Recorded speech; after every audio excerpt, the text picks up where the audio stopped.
Bonjour à tous, bienvenue dans notre émission Jamais trop d'art. Parce qu'il n'est jamais trop tard pour parler d'art, nous recevons aujourd'hui une artiste qui est à la fois plasticienne, mais aussi photographe, qu'elle mêle selon ses envies, selon ses inspirations. Elle se caractérise par sa grande liberté de pensée, d'expression et de création. Nous avons le plaisir de recevoir Catherine Césaire. Catherine, bonjour. Bonjour Claire. Bienvenue sur notre plateau de Zitata. Eh bien, merci de m'y accueillir. Alors, il est très difficile de vous définir à travers un art précis ou une technique, car vous êtes vraiment polyvalente, votre parcours est riche et divers. Vous êtes à la fois plasticienne, photographe, mais aussi scénographe. Vous avez fait du théâtre. Aucune discipline ne vous a échappé? Eh bien, je peux vous dire que je m'exprime avec les médiums qui me sont utiles, nécessaires, pour pouvoir figer ces émotions, ces idées qui me viennent comme ça, de par des choses que j'ai vécues. Et ce qui m'a toujours, je dirais, la chose qui m'intéresse dans l'art, c'est cette sincérité qu'on a de pouvoir immortaliser des moments très forts, aussi bien de par l'histoire, de par des expériences vécues, et puis ces choses qui viennent du hasard aussi, ces rencontres, Mhm. voilà, ces voyages, ces rencontres. Donc je me nourris de tout cela.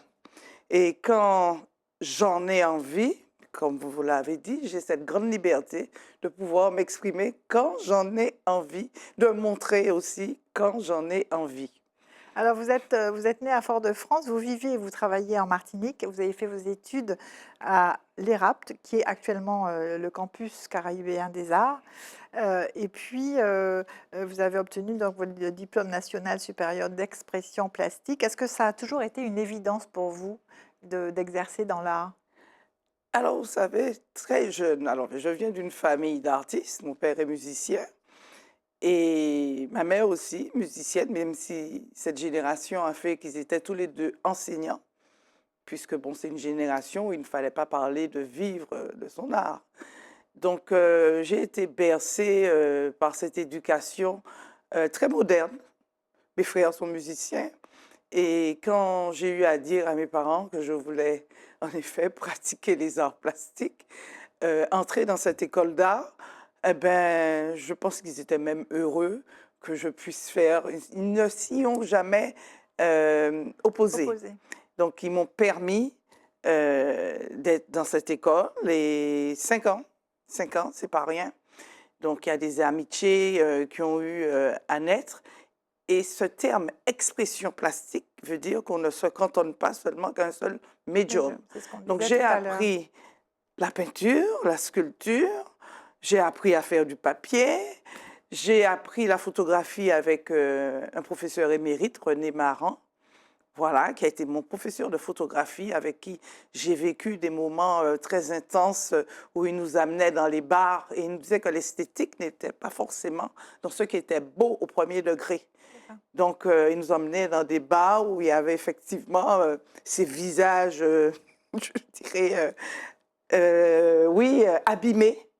Et dans cela, il fallait trouver la beauté. Il fallait trouver Voilà, le donc j'ai goût. été à bonne école.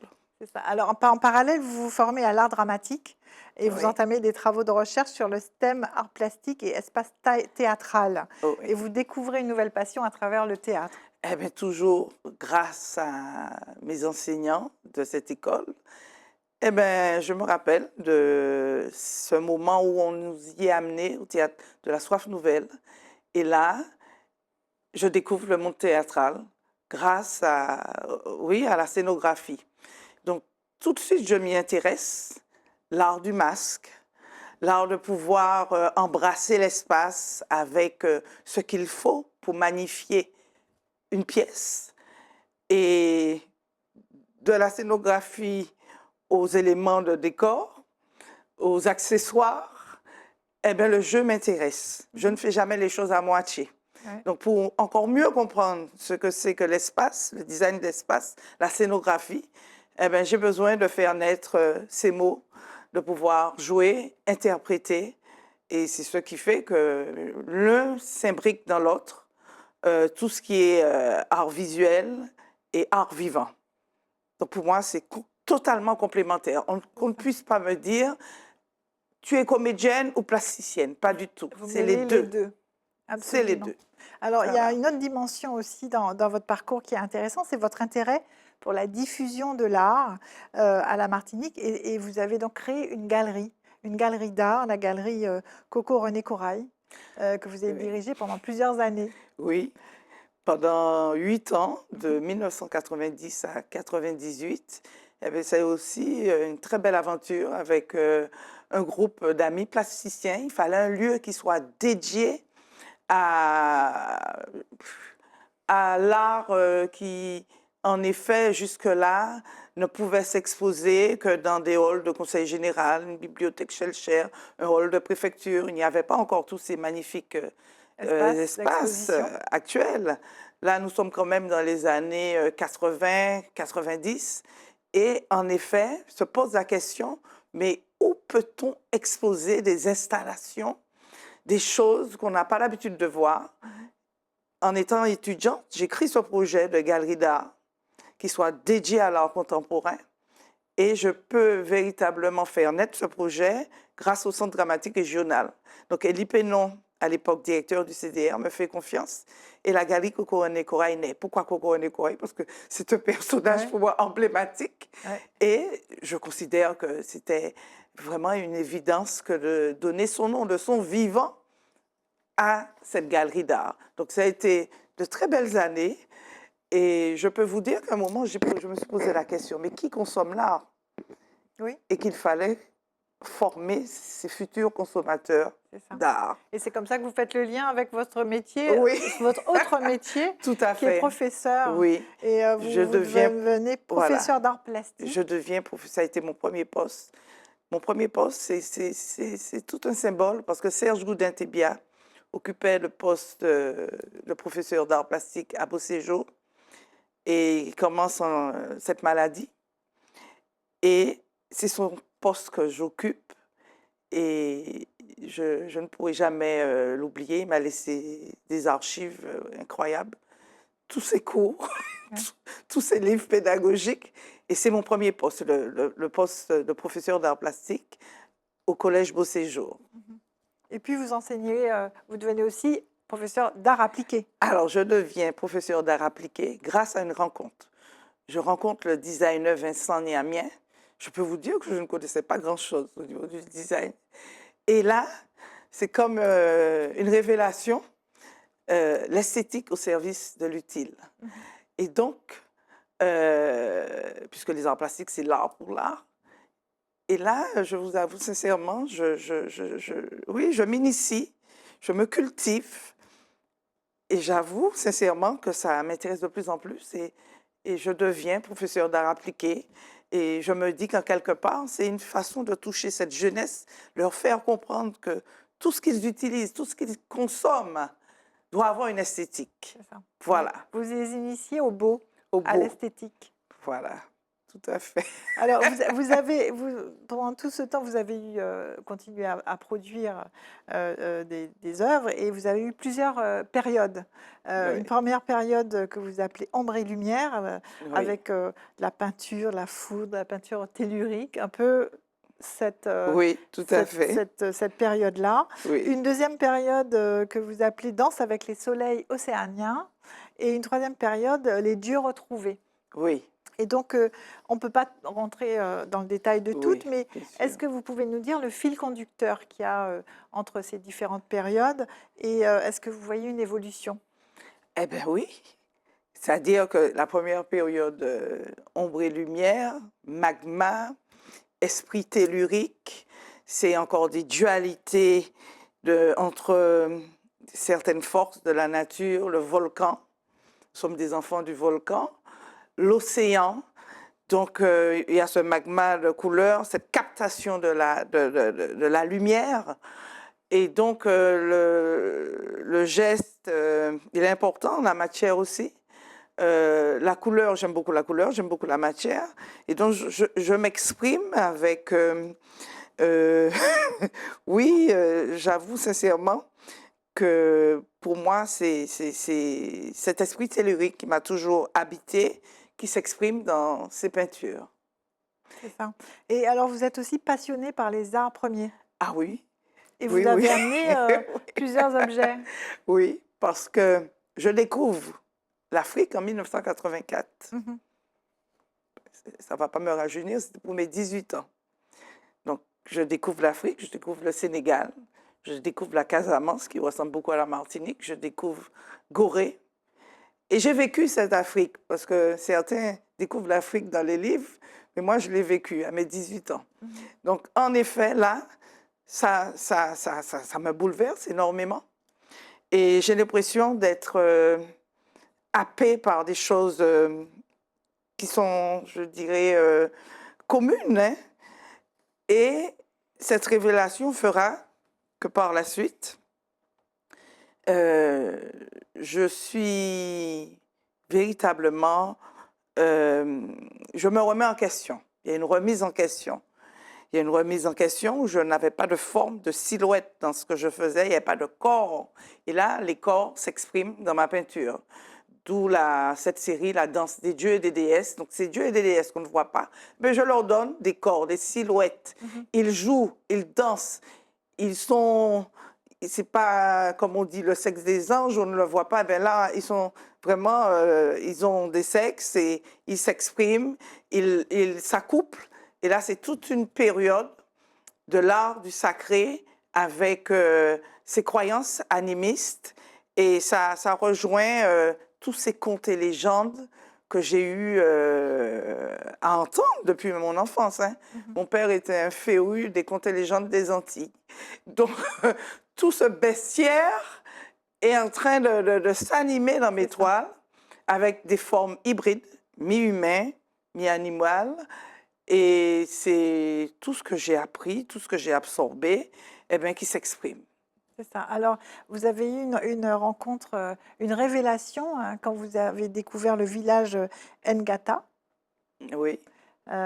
C'était vraiment pour vous un retour aux sources fondamentales. Ce village m'avait été conté en 1996 et je le découvre pendant la période du confinement, en 2021. Donc, c'est un village traditionnel, sans eau, sans électricité. Et quand j'arrive dans ce village, bien évidemment, je ne sors pas un appareil photo. Donc, je vis avec eux, je mange avec eux, Vous je imprégniez, participe, je suis dans leur intimité pendant, oui, pendant 2 mois. Et là, je demande la permission de pouvoir photographier toutes ces personnes qui me sont familières. mhm. Voilà. Et vous le demandez à la reine À la reine, du Nana village. Ama Osu, la reine, bien évidemment. Oui, parce que pendant des années, les anthropologues, les ethnologues ont photographié, ont volé des images Mhm. de ces gens qu'on retrouve dans des livres. Et ces gens n'ont jamais eu à toucher quoi que ce soit, le moins de niais, Ouais. sur ces cartes postales, ces livres, ces illustrations Mhm. dans lesquelles ils s'y trouvent. Donc, je demande la permission. Et bien évidemment, j'ai l'impression que plus j'en fais, plus il y a des choses incroyables qui s'offrent à moi. Donc, des scènes de vie, j'aime les gens, donc le regard aussi, qui est très fort, qui est puissant.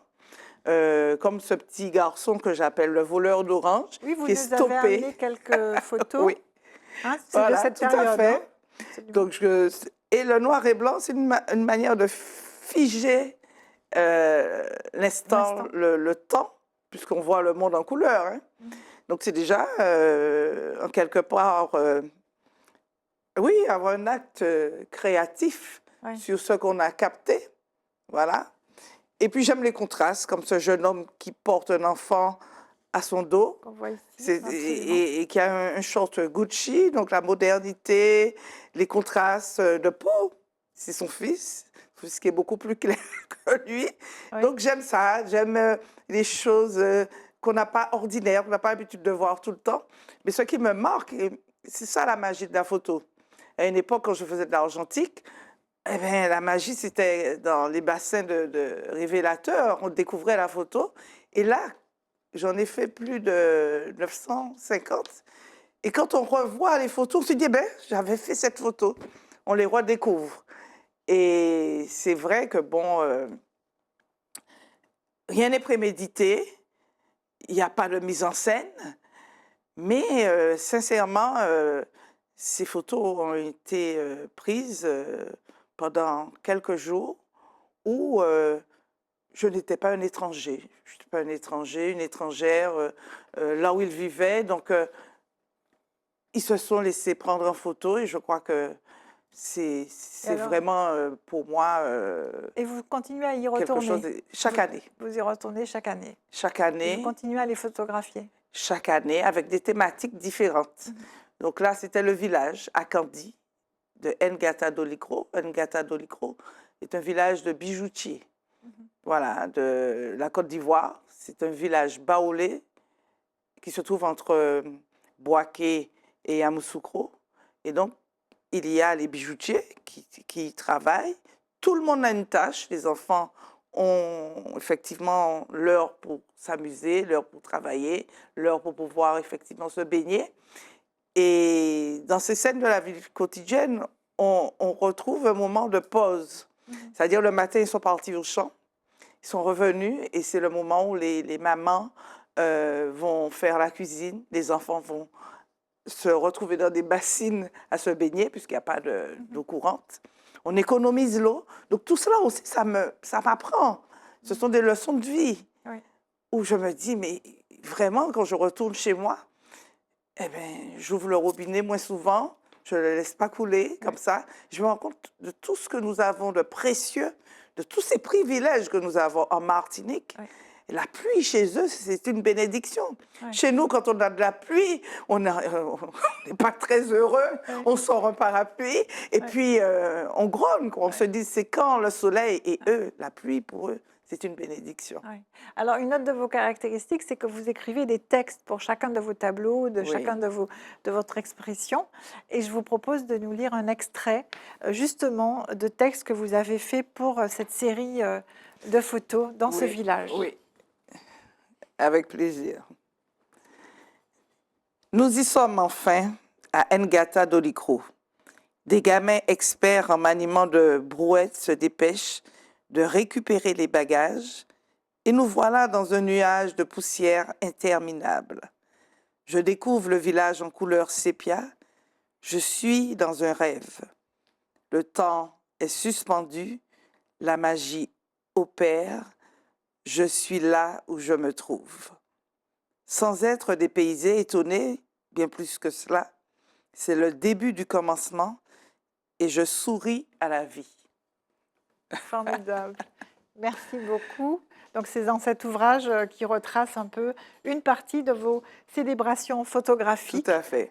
de ce village. Alors, il faut rendre à César ce qui est à César. Le titre célébration photographique vient d'André Lucrèce. Mhm. Donc, André Lucrèce a souvent écrit pour tout ce que je faisais. Il m'a souvent accompagnée depuis le début au niveau de mes démarches artistiques. Et c'est vrai que pour cette aventure, il y a Jean-Marie Louise, qui est photographe et critique Mhm. d'art, ainsi que André Lucrèce, qui a donné ce titre Célébration photographique. Ça Vraiment, vous- c'est C'était parfait magnifique pour comme illustrer titre. votre Il y a travail. écrit un texte. Et j'avoue sincèrement que ce livre, alors c'est un livre qui n'a pas eu à pouvoir être vendu. Par respect, donc j'ai demandé aussi la permission de faire cet ouvrage et c'était pour remercier tous ceux qui m'avaient accompagné dans cette aventure, Mhm. ainsi que les gens de ce village, leur remettre un livre, parce que c'est vrai que bon, entre-temps, il y en a pas mal qui sont partis, C'est ça, mais la photo reste. la photo reste. Alors, pour terminer, on a cette exposition collective Noria Oui, que vous avez faite en 2023, qui interroge la mémoire et la filiation et qui vous permet de rendre hommage à votre famille et que vous mettez en scène Est-ce que vous pouvez nous en parler? Ah oui, eh ben, je les ai convoqués pour une séance de photos. Ils sont tous morts, bien évidemment. Et là, j'ai réalisé un fond, la Noria, un fond pictural, dans cette même énergie picturale. Et ce sont des petites photos que j'avais dans l'album de famille. Donc, j'ai eu à faire tout un travail graphique. Je ne me serais jamais permise de les découper. Mhm. Donc, j'ai fait tout un travail graphique. Ça, c'est, je dirais, ma technique. Votre création? Et j'ai pris chacune de ces silhouettes. Donc, vous avez en premier plan Fernand Césaire, mes arrière-grands-parents, et Éléonore Césaire. Donc, Nouria, c'était quand même DJ Aimé Césaire.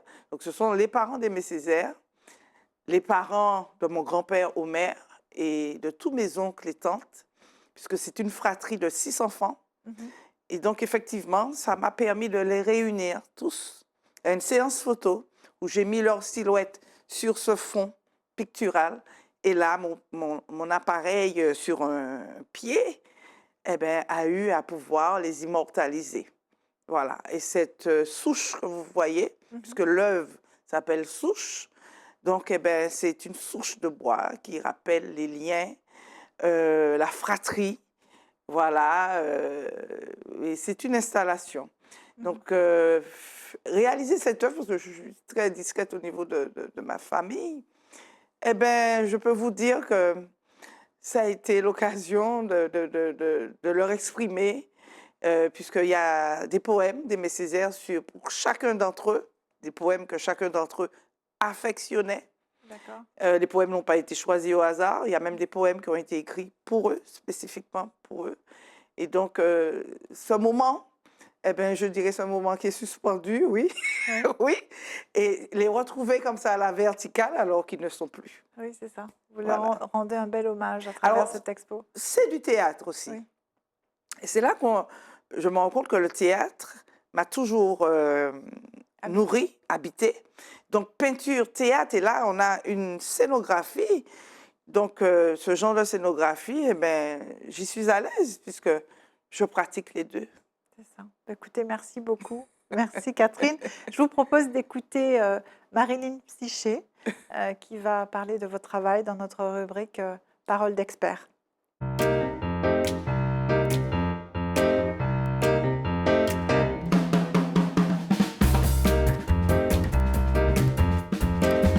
Catherine Césaire est une artiste plurielle et protéiforme. Elle nous propose un univers pictural à la fois chargé et tout en suspension. Sa peinture est puissante et explosive. C'est une plasticienne de l'hybridation qu'elle explore sans cesse. Alors, avec elle, on parle tableau, toile, installation, photographie, théâtre. Elle aime aussi associer peinture acrylique, matière et graphisme. Parce que la peinture de Catherine Césaire lui ressemble, elle est énergie, sensibilité, ancrage, rayonnance. Sa problématique repose sur la mémoire et la filiation, c'est-à-dire l'identité. Elle aime les souvenirs, se souvenir. Aussi travaille-t-elle sur la famille, sa famille, les racines, nos racines, la lignée, les lignées. Ce sont des traces de nous, entrelacs de nos identités et les souches originelles, familiales et ancestrales. À travers ses œuvres, Catherine Césaire partage son regard et son ressenti profond sur les relations entre humains et son rapport au monde cosmogoniste, comme une confrontation naturelle entre les éléments. Sa palette de gestes et de procédés de création traduisent un langage plastique et composite, comme la continuité de son être composite et hybride. Aussi, ses outils sont ses mains, pinceaux, couteaux, ciseaux, images, photographies, objets naturels. Face à ces grands formats, le regardeur est appelé à entrer en contact avec les forces de nos mémoires résiduelles qui nous chaoient. Elle peint dans la toile, à terre ou contre le mur, sans chevalet, de très grandes toiles qui la dépassent et dans lesquelles elle s'installe pour travailler. C'est un corps à corps, une dynamique en mouvement, le corps en mouvement, suspendu, appuyé, dansé. La démarche physique de l'artiste dans sa création plastique, produit une peinture magmatique, théâtrale. Son œuvre est mise en scène. Le procédé de photomontage, rephotographie, art pictural, art numérique, calque, photographie, pour recomposer par couches. Elle dessine, découpe les photos de famille et compose alors le décor d'une séance photo hors format. Par le travail graphique sur la toile et le procédé de composition picturale, elle recrée l'univers de ses personnages. Elle redonne une posture, une place, du mouvement, une présence, une autre dimension. Par son parti pris des photos de Côte d'Ivoire, Catherine Césaire manifeste de l'intensité de la rencontre et toute son émotion. En noir et blanc, pour partager le respect des gens dont le langage est le regard. Saisie en fin de journée pour la lumière qui lui permet de manifester de son attachement et de sa sincérité envers ses hôtes. Dans les impressions photographiques, comme les impressions mémorielles, elle joue des contrastes noir et blanc et couleurs qui giclent et explosent en fragments. On parle de dimension totémique et spectacle avec l'œuvre de Catherine Césaire, rendue par des procédés techniques et qu'offre l'art numérique. Elle utilise ses collages, ses calques, ses découpes. En fait, elle est à la recherche d'une métamorphose. Elle inverse les codes, recrée les relations, en tissant et enrubanant, en retissant les fils. Elle se réapproprie les symboles, elle redonne d'autres dimensions et d'autres sens aux éléments. Elle recrée les mythes, elle se les réapproprie. Dans l'œuvre de Catherine Césaire, on parle de recomposer l'intention mémorielle et narrative de l'image. Avec la fonction de déclencheur, elle nous propose un autre regard sur le monde.